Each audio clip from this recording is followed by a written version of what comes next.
Hi, I'm Monique, Shaney, and I play Naomi Wilson in the movie Mind and Distortion, written and directed by James Asher. I don't want this man hurting you like Dad did. I know, sweetie. I don't want that either. This is why people go on first dates. So you meet up in a public place and see how people act, see if you really like the person. Bianca, look. If any red flags come up, if the hairs on the back of my neck stand up, I will break it off. I would not let this man or any man hurt me or you again. Ever. How did you first become a part of this movie? Tell me about that. Okay. Going to a place called Nadi's Knowledge Cafe, and there, James Asher was there that night. He was pitching the movie, and he wanted to get some women to read for this part. And I came back, and I told him that I wanted to read for the part, and we made I think we made a appointment or a scheduled day for us to meet and me go over the script. And when I read the script for him, he felt like I really, felt good reading the script. And that's where it kind of started off. And again, like I was just excited to do something that dealt with acting because I always wanted to be an actress. So seeing the opportunity, I just wanted to have a chance to say I did act and read a script and actually did a movie. And that's where it came from. Or what did you initially think of the movie compared to what you think of it now? When I first read the script, now the script has changed some and got a lot more meat on the bones from when I first read it. But I knew I liked it when I first read the movie script. And I did not expect for it to be what it turned out to be. I thought it was going to be kind of like a high school, I don't know why I want to keep saying high school, but one of those when students make movies to turn into a class, a theater class. I was not expecting a real movie. So where I am with it now, not to say I wouldn't have been proud of it, but it's just in a whole different way that I'm proud that I'm in this movie because it is such a good movie. And I am very proud to be a part of it. What was the hardest scene for you to do, and how were you able to pull it off? The hardest scene was the dinner scene. Well, there were two, but the dinner scene was difficult because I wanted to cry, but I didn't want it to look forced. So I was trying, because there are certain things that tug at me. And so I was trying to watch videos of things that I thought would tug at my emotions, but emotions are kind of tricky where you can't play with them all the time if it's not there. And because my character was going through some things that I was going through similar, like a divorce and a 14-year-old child and different things, I didn't want to think about. This one particular day, James had just said something to me about my divorce, just offhand and, personal, you really got to get that done. And just the whole thought of the process of going through a divorce, not the divorce in and of itself, but the process of going, I didn't want to do it. So just the thought of that just made me tear up. And it was like, okay, let's use this. And it came off very authentic. It did not look like I was trying to cry. A lot of times when actresses try to cry, you can see that they're trying to cry. And so I think it helped that I really was crying and I was able to just channel it to the pain my character was feeling. And the Stephen scene where we were in the jail scene and I was talking to him, because I'm trying to portray the anger and the hurt at the same time, the sympathy in my character. Like, she's angry at this man. He's killed her child. And she's sure that, he didn't mean to do it, but trying to show all of that at one time. And I was, something in me just said she would be rocking, for example. And so while I'm staring at him, I'm rocking and different because I know I have, sometimes we have little nervous things we do, rock our foot or different little things that we do to keep ourselves calm. And so while she's calmly talking to him and she's trying not to yell, I just felt the rock star coming. So I think that was there were a couple of parts, but those two were difficult as far as acting and, of course, the nude scene because it was freezing and I had to look like I wasn't cold. And I think I pretty much was able to do it, but it was a difficult scene for me. It's freezing. Overall, how has this experience from doing this, how has this changed who you are and where you are? It changed who I am because when you have dreams and people make it like those dreams can't come true for you, mine's did for me. And I feel like it's only one step. This movie is awesome and I feel like it's the start of something. Now I can say I am an actress. Now I want to be. It's just a different power that comes with it. But it also changed the way that I look at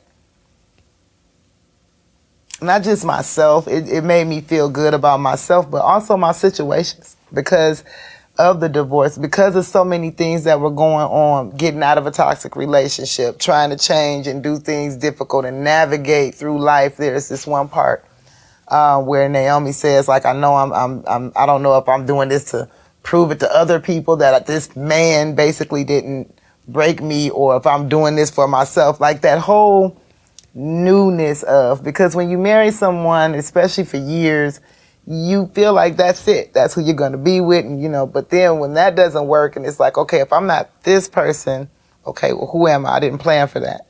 So going through that at the same time that the character was, I see what happened to her. But I just feel like a stronger person and a stronger woman. And I feel like I've been given a reset button. I think a lot of times we as women, especially when we get in our upper ages, if you don't have a child or a husband or a job or these things that they tell you make you, and I'm able to create me out of who I want me to be, this movie helped me do that. And it started some stuff now. All right. What was it like for you the night of the premiere? What was that like? Unreal. Totally unreal. I felt like a star.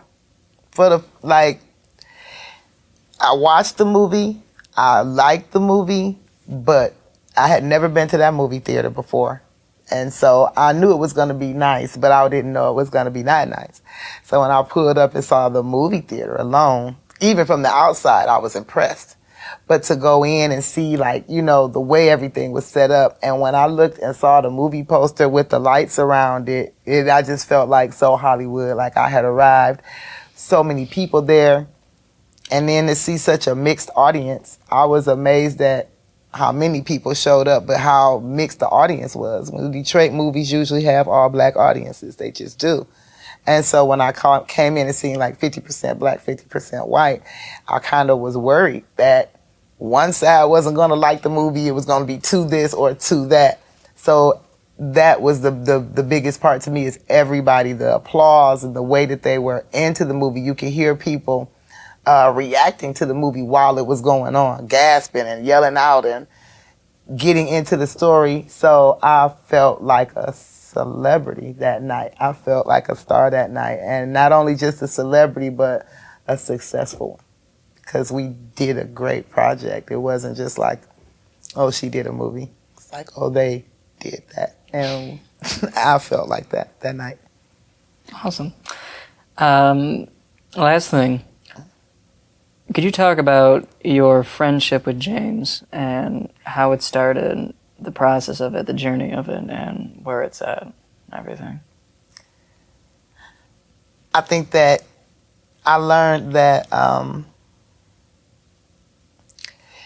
we as humans tend to romanticize certain things. Soulmates do not always have to be this big romantic, beautiful thing.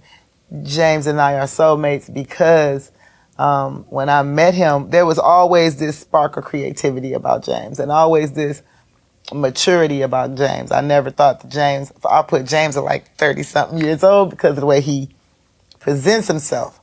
So when I found out his age, and I'll let him tell that, but when I found out how young he was, I was very impressed with how mature he was, how dedicated he is to his dream. And I just knew, like, when by the time he does get 30 he's going to be way ahead of the game. And so I was already impressed by that. But then there were times, aside from the art and the movie, where we just were, Monique and James, just two friends talking about, man, religion and race relations, and sometimes it would be heated, you know, but at the end of it, it's a love that I have for him that's special.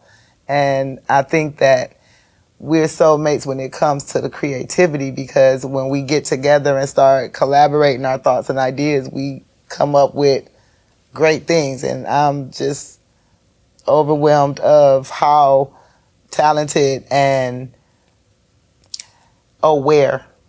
That's a big thing too, that he's aware of such little bitty things in life that a lot of young people will walk past and never notice. James does. And he pulls those little things, and I think that's what makes his movies and his music and just him special, is that he takes the time, even in his friends and people, to see little things that other people don't see in me. James did. And if I didn't think that I was a star, I feel like in a lot of ways James helped me see myself as one. So I'm going to always be grateful to him for that. All right. Really quick last thing I forgot to ask, but what was it like for your family when you were doing this versus what they thought of after? When you come to your family, excuse me, sorry, and you say that you're doing it.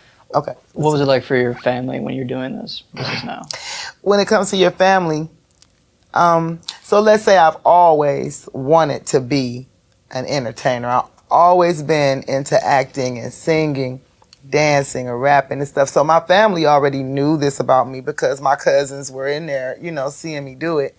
So when you actually do a movie, and now, especially in Detroit, it's like, oh, you doing a movie, it's going to go to Tubi, kind of, you know, played it off like it's no big deal. And yeah, we'll come to support your little movie. Like when you use the word little in front of something, you're not really giving it credit. And so we'll come see your little movie. And to see those same people at the end of the movie, as impressed. When my son came and seen it, my oldest son was watching it, and he's whispering it to me, and he's like, oh, this is not a Tubi movie, this is Netflix. You know, so it's little stuff that they're impressed with the movie.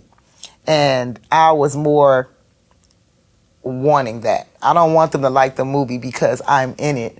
I want them to like the movie because it's a good movie. And I didn't want them to say that I was a good actress because I was related to them. So for my cousin who watched the movie, sitting next to me, and my cry scene came over, I just happened to look over, and I mean, tears are rolling down her face for real. And she like, bitch, you done made me cry. It's like I feel like they see an actress and not just my cousin is in a little movie. All right. Last thing, what advice would you give to, especially the women your age who might be afraid of trying something new or doing something like this? What advice would you give them? Everybody has a path, and if your path leads you that way, you're going to feel it. It's not going to just be a want, it's a need. And I had felt the need for so long, especially for women my age. When you get past a certain age, they tell you to grow up. They tell you that you can't do that, and this reset button said, oh, yes, you can. Who says you can't? You could be an actress. You could be a singer. You could be whatever you want if that's your path and that's your passion and that's what you're doing for. Not just, it's a need. I have to do it. If I don't, I felt like I was dying. A part of me was. And so if that's your passion, do it. because if it's meant for you to do everything that you're gonna need to get that done, support, it'll be there. And never let anyone tell you because they didn't get your memo that you didn't get your memo. It's your memo. So read it, keep it close to your heart, and follow it. All right. Thank you very much. Thank you.